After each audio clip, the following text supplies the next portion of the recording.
Tubandiza leba Unique Media mwele kubanga mubeerako ku channel eno, mbele kubanga mu subscribinga, mwongere okulikinga n'okusharinga content waffe because tukkiriza nti nno gano ge mazima gennyini omuntu gateekeddwa okubanga amanya. Manyi bagamba amazima gali kufuula ow'eddembe. Samike ge mannya gange, nkomyewo ne pastor si mupya ku channel eno, Pastor Edward, muyitira Pastor Eddie, tubenga ate twongerayo okuva we twakoma then tweyongere mu maaso. Ebifa mu ggulu ye program gye tuba tuzze nayo buli w'omulaba ku set. Manyi nasazeewo abantu bange mbawe program. Oli amanyi oyogera ku kino yo Edward, oyogera ku kino yo Kalyango, oyogera ku kino no Roni. So Ebifa mu ggulu ye program gye tuba tutambuza ne omukulu gwe bayita Pastor Eddie oba Edward gwe nnyina olunaku olwaleero. Nkwebaza okubeera nga wakola crusade crossings abantu okuva mu mwaka guli paka mu mwaka guno ate omupya. JS Medical Hubs bagamba oba olinamu endwadde ezikutawanya gendayo bakujjanjabe bulungi, bali awo Nansana kubira ku musawo. John ajja kubeera nga atakuwuliriza bulungi akujjanjabe then tusabe Katonda abe nga atakuwonya endwadde nga sukaali, pressure nezikutawanya ng'omusajja oba ng'omukyala UTI zonna azijjanjaba. Okusingira ddala yaŋŋamba ate kati abo nafuna accident nenfuna enkovu azijjako bulungi, enkovu ezo sikiryo neddawo nga we yali. Munoonyeeko ajja kubanga atakolako bulungi tojja kwejjusa. Dena events bakola ku bintu bya kutimba. Mbeebaza mwenna abamuwadde business oba abawadde bennanga wano business okubeera nga ate omwaka oguwedde baaguyitamu yes bulungi, era bankubirako ne baŋŋamba weebale nnyo, weebale ddala Samike. Dena events yaŋŋamba mwamuwa ku mikolo omwaka oguwedde ogwo nga guggwa. So mbeebaliza ddala. Munoonyeeko ajja kuba atimba omukolo gwo bulungi oleme kwejjusa. Ojja kubanga ate toyina oba oli awo kye wejjusa omukolo guggwe bulungi nga ebifaananyi binyumye, ebyo bisitole simanya, baluni zaaweddewo ate tezaamaze tubenga ate tubivaako. Enamba ezo endala kubako ojja kubeera nga ate otufuna abaagala okugira adverts. Muleete tubeere nga tukola business awamu, tube nga ate tukulira wamu. Ekya kamera kikyatambulira ddala.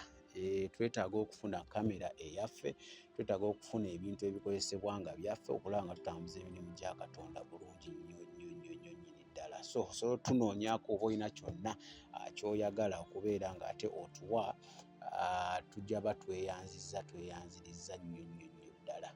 Tumira bonna gwe atema mu video zino n'otambuza ku TikTok, atambuza message eziwera ku Unique Media. Tubeebaliza ddala. Musumba njagala osooka obuuze ku bantu baffe abo then ate tubeere nga tweyongerayo. Mwasiibye mutya, mwasuze mutya, Mukama yeebazibwe. Ndi musanyufu nnyo okukomawo ku channel. Mbadde busy ge mazima, ndi busy tight n'okuweereza Katonda. Bampita mu families nempeereza abantu ne bawona, ne tubasabira, emizimu ne tugigoba, misambwa ne tugigoba, byokoola ne tubyokya, ebintu bingi ebibadde bigenda mu maaso.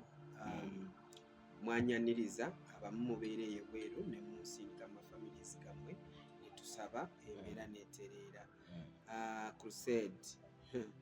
Crusade yo wabula Katonda yaliwo. Katonda yaliwo crusade. Abantu bali batusekerera, muyinza okukola crusade ya bbeeyi, mwina ssente. Neebaza Mukama nti Katonda buli lunaku aswaza sitaani everyday. Twabeera successful. Crusade yaffe yali ennungi nnyo, ne tukuba fireworks, buli kimu kyonna kyatambula bulungi nga bwe kyatambula nga bwe mwakibala. Teri kyagaana. Ma radios gayinja gatuwelcaminga bulungi, ne tusindika information n'abantu baaliwo ku crusade bangi bali bajjudde bambi, baayagala obubaka, baayagala ekigambo, n'abantu baasumulula bangi. Ebingi ndowooza bimu nja kusuula nga mu lusuuzi nga tutandise olugero. Buli kimu kyatambula bulungi, ab'ejjinja batulaba.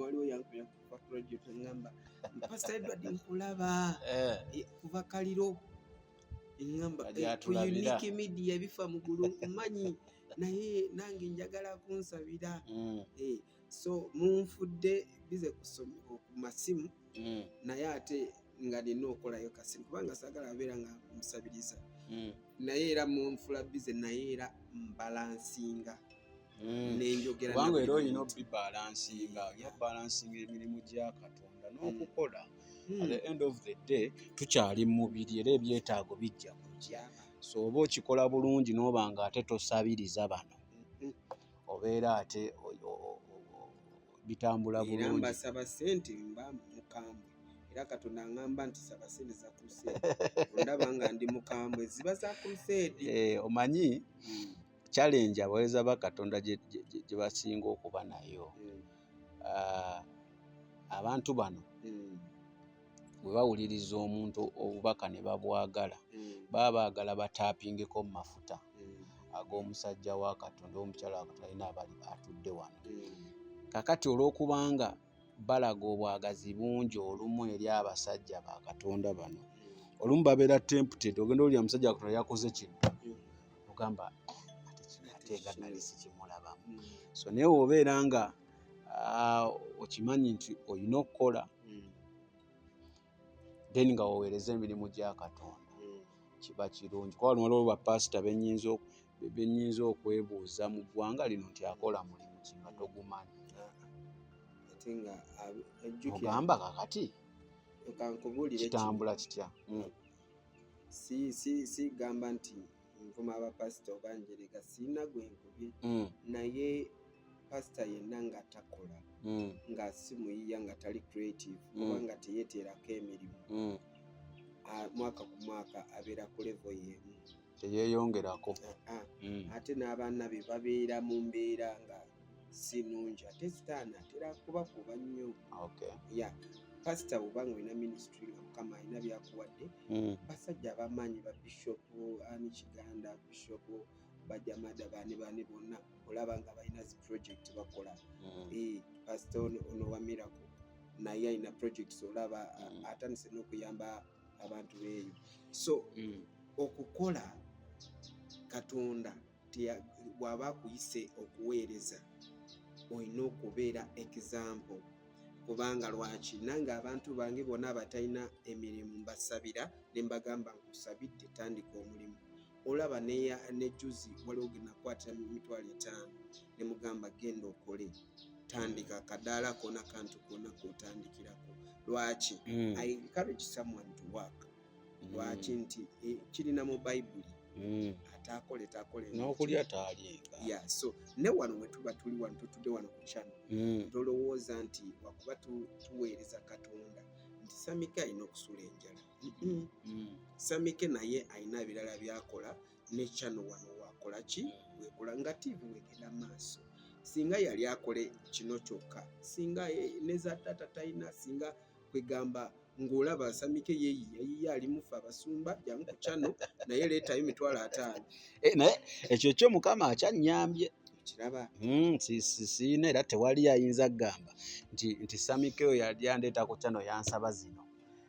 kubanze ndowooza tuli mu mulimu gumu tutuwulira ekintu kyekimu ffenna tulina goali emu bantu kugenda mu ggulu so basically tuyitiddeyo okutegeeza gwali eyo ayagala okutandika obuweereza omusumba oba ki omusumba olina okubaako n'ekyokola obusumba si mulimu buweereza kati olina oba n'omulimu otegedde olina okuba n'omulimu kale twasembayo nga sisobola kujjukira we twakoma nze mmanyiiwo twali tuli ku topiki ki twali tuli ku ki katusooke tusabe amiina Mukama taata tukwebaza ku lwa channel eno Unique Media n'abantu bonna abatulaba eyo okuva ebweru ne mu Uganda wano abantu ab'ebitiibwa n'abantu bonna abalokole n'abatali balokole nga obubaka bwaffe bubakoledde ate bamu balina obujulizi twebaza Mukama nti ku lwa channel kuyitira channel eno etusingisa amaloboozi gaffe ewala Mukama tukwebaza ku lw'ekyo, tukwebaza kubanga Mukama otuwadde obulamu n'obubaka buno bwe tugenda kwogera. Mukama tubika wansi w'omusaayi gwa Yesu Kristo, buli backfire zonna Mukama zonna tuzibika wansi w'omusaayi gwa Yesu Kristo. Mukama tukulembere nga twogera buno bubaka, mu linnya lya Yesu Kristo tusabye, amiina. Amiina. Luli twakoma ku Namulondo, bwe twakoma kakati n'oŋŋamba nzije nnyonnyolemu bamalayika n'abasaints abaafa.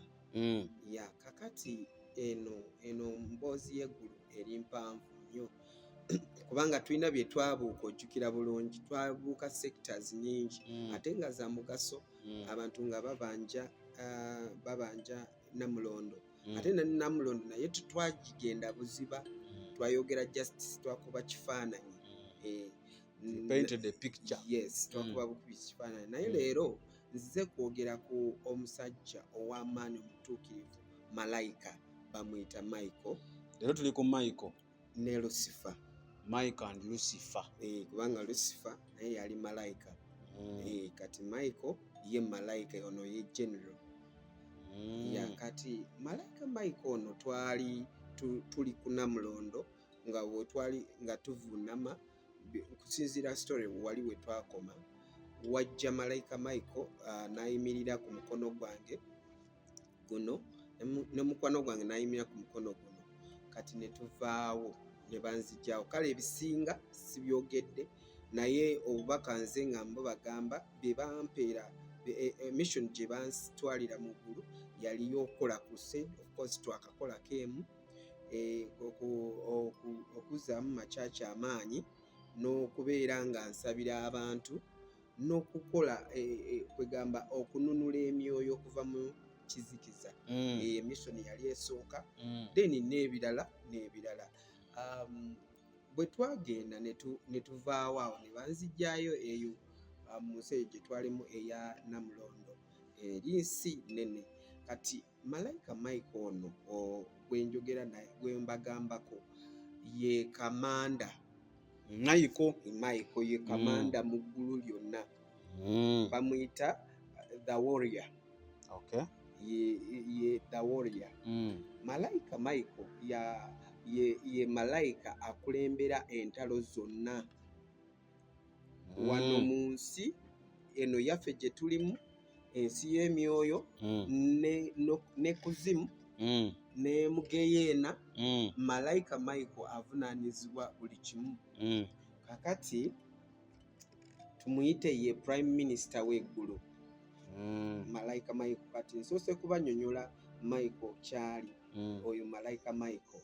Malayika Michael musajja w'amaanyi, mulungi, alina ebiwawaatiro. Mulungi, alina ebiwawaatiro. Malayika bamalayika abatuuka eyo mu nnyumba ya kitaffe okufuna ebiragiro, naddala oba nga waliwo mission nnene nga zino, olaba nti waliwo ntalo zigenda maaso ez'amawanga, ezo mission, big missions. Oluusi waliwo kyetaagisa genda mu geyeena oba kugenda mu kuzimu, emagombe. Biri bintu bya njawulo. Waliyo magombe, byonna tugenda byogeraho kati. Waliwo amagombe kuzimu, waliyo lake of fire, ennyanja y'omuliro, then waliwo kye tuyita no man's land. No man's land bagiyita heads mu luzungu, naye mu Luganda abamu basinga gamba bagiyita purgatory. Abantu baffe bamu bemumanyi bagiyita purgatory. Purgatory be bano abanaddiini. Be bagiyita abaddiini bagiyita purgatory. Bagiyita purgatory. Yeah. Okay. So eyo mbadde nkonye, naye tugenda kola ki? Tugenda kubeera nga tubinyonyoka mu nsi eyo maaso eyo. Kati malayika ono mbadde mbanyonyola kiki kyavunaanyizibwa. Ye komanda ono egulu teriringa mmwe we mulowooza nti malayika Michael atuula wano n'afuna obubaka kuva wa Katonda. so konziremu buli oŋambye waliwo lake of fire, yes, waliwo amagombe, yes, waliwo purgatory, yes, biri bisatu. Okay. Woyagala mbadde nyimanyi tujja kutuuka. Nedda kyeŋŋamba mbadde njala ali eyakitegeere biri byanjawulo. Ono ne gye wayogedde kuzimu. So waliyo lake of fire, purgatory, kuzimu ne amagombe. Biri bina. Kale wadde tugamba Michael, wadde olina kyogamba nti Michael gwevuganga w'oyagala. Anti bajja tugamba olaba tebali mu oda. Gwe kivuge nga w'oyagala. Kakati tugenda tutandikira ku Michael, mbadde nkyaba nnyonnyola malayika Michael obusobozi bw'alina nti yatula butuuzi mission Katonda ya communicatinga mu ngeri ye. Kati Michael most cases abeera wano. Michael abeera wano ku nsi ng'alawuna ate abeera mission ez'okuzimu ez'amagombe ezo purgatory naye mu lake of fire eyo oba wagenze mu lake of fire oba waggwa musango gwo guba gwaggwa mu lake of fire. Yes. Era abakulu baŋŋamba Bentero Chaza nti mu lake of fire right now teryaliyo. Oli mutuufu. Nti lake of fire ya after judgment. Yes. Akati Malayika Michael mbabuulidde ye prime minister naye woba oyagala musomako ojja musoma mu Jude 9 ogenda musoma mu Bible naye njagadde kuwa nga tetunaba kusumulula. Yes. Okitegeera ye komanda w'abamalayika bonna ye w'amaanyi. Erinnya Michael litegeeza bwa Katonda. Michael bwa Katonda. Era obanga watuma omwana wo Michael manya meaning yakyo bwa Katonda. Yakulembera okulwana okusinga kwonna. Amaanyi g'ekizikiza tegasobola Michael. Komanda Michael atambula everywhere Katonda waba amutumye. Komanda Michael akulembera tribes 99 z'abamalayika. Komanda Michael tribes 99 buli malayika omu akulembera tribe milioni nga 15,000 by'abamalayika. Oyino wasoma okubala. Naye era nasinga nnyo kumanya kubala ssente. Twava ku Namulondo ne tugenda abantu babiri basatu ne tutambula ne tugenda ekibuga. Kati olwo olugero tutandise twayingira ekibuga ekya Michael kyakulembera mugulu bakiyita Eyori.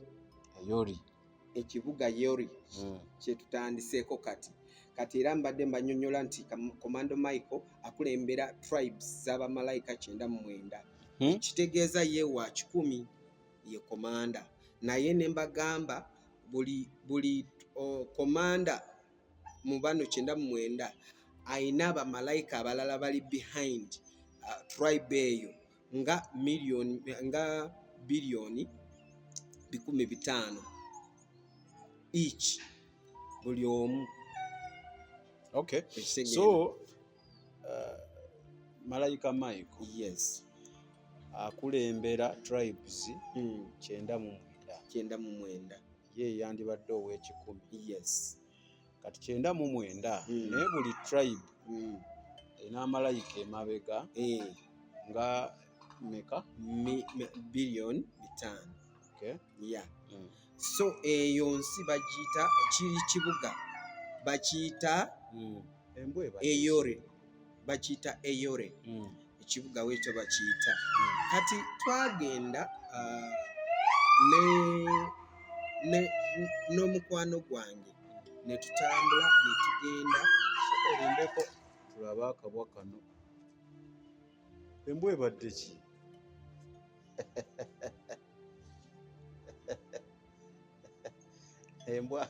embwa bagikyankalanya. enjala egiruma wano topozinze kalyoke. Tugende. Bagitereezezza. Obadde onnyonnyola ekibuga bakiyita eyori. okikutte Eyori site. eyori eyo malayika Michael wakulembera wafugira. Kati twagenda mu kibuga ekyo. Ekibuga kirungi nnyo naye ekibuga kijjudde ebyokulwanyisa bingi biyitirivu. Gwe byogamba nti kuno ku nsi nti wali obirabyeko tobirabangako.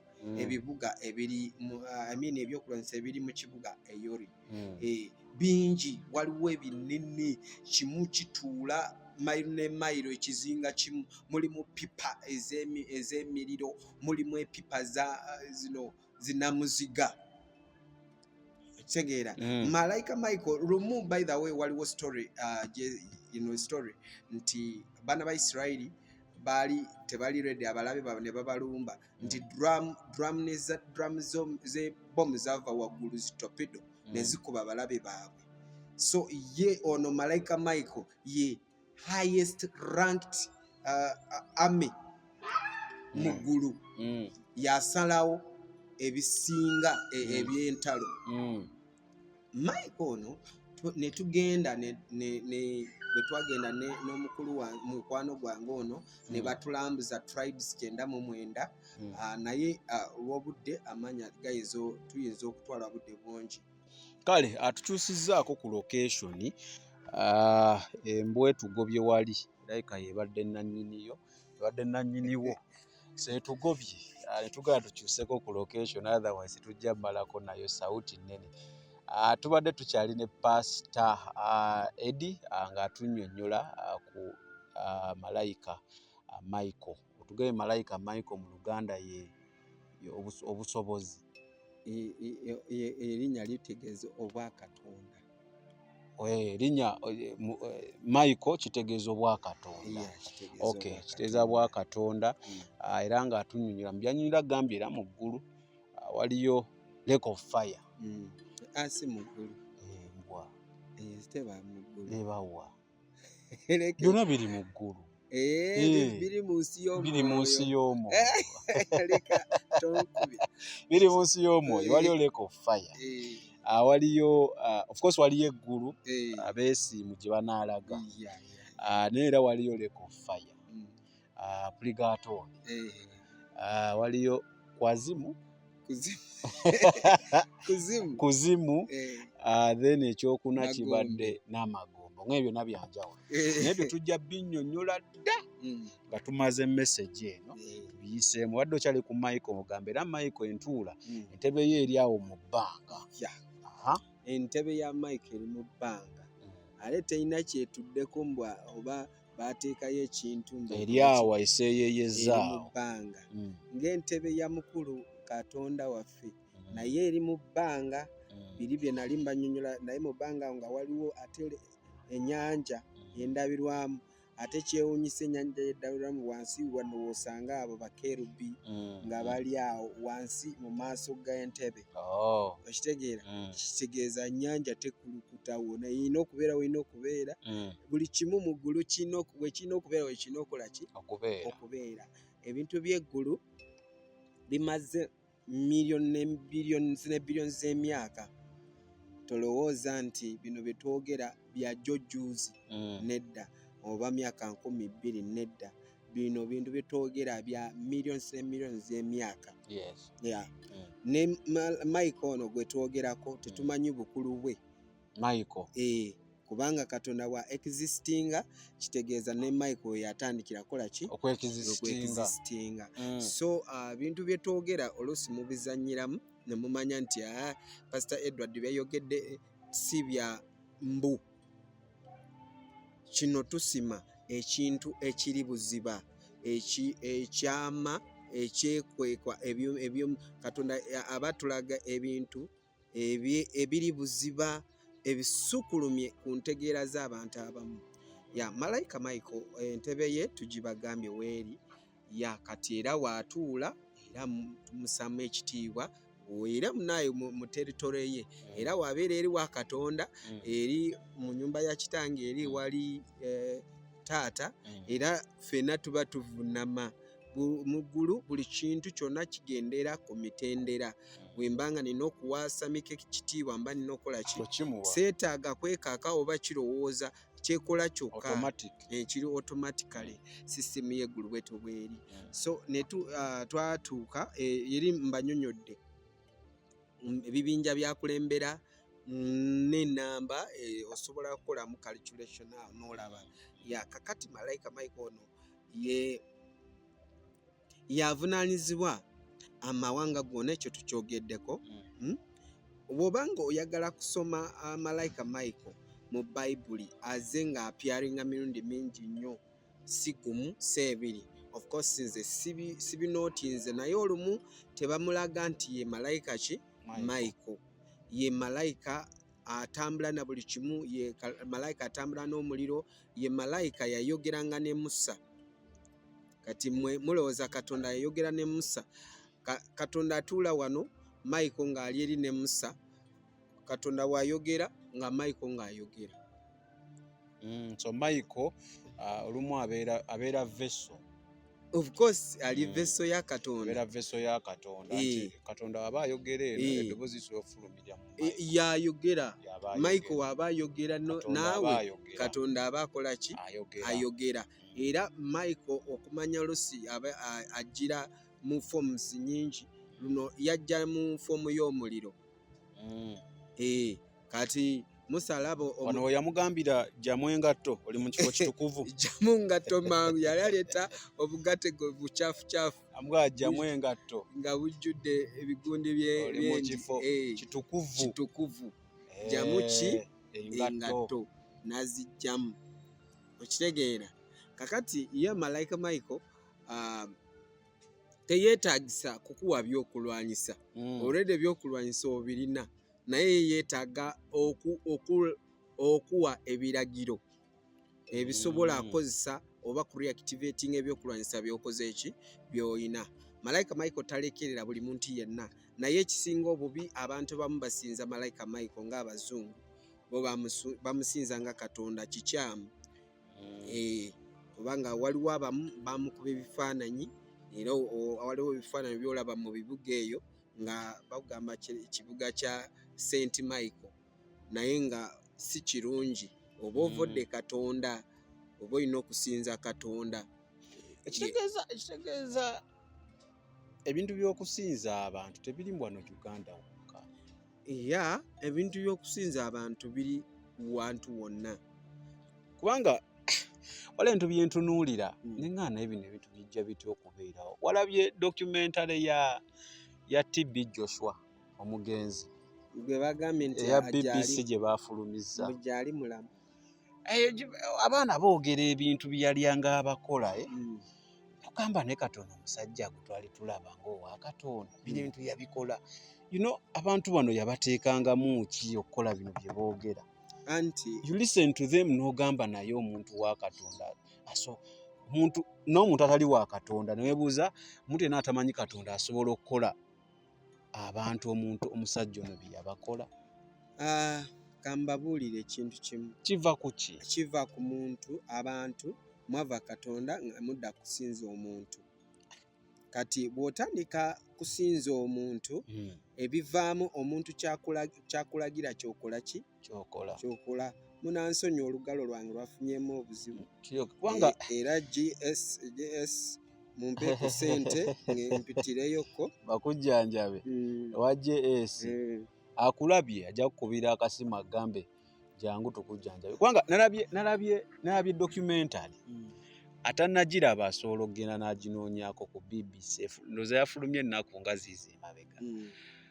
Abawala abavaayo be yakozesanga mbu yatukozesanga, ebyamagero simanya mbu nze gwe yakozesanga bunali kino nembeera kino you know, and I'm asking myself kakati Yesu nayinza oba akola ebibi naye bano baabikola yabateekamu ki okukola bino ebintu by'abagamba okukola anti kyengeza kugamba kyengugambye nti ffe abantu tukola nsobi bwe tulaba nga omuntu oli aliko wanjawulo ffe tutandika kumusinza ne tumufuula katonda kakinga samikenze bwe mbeera n'amaanyi g'enjawulo ne nkufuula wano ne nkukyusakyusa awo kakati ojja kutandika Pastor Eddie waki w'amaanyi n'otandika kuntya ekitegeeza kye nkugambye ky'olina okukola ki okukola kubanga oba omaze kutandika kuntya.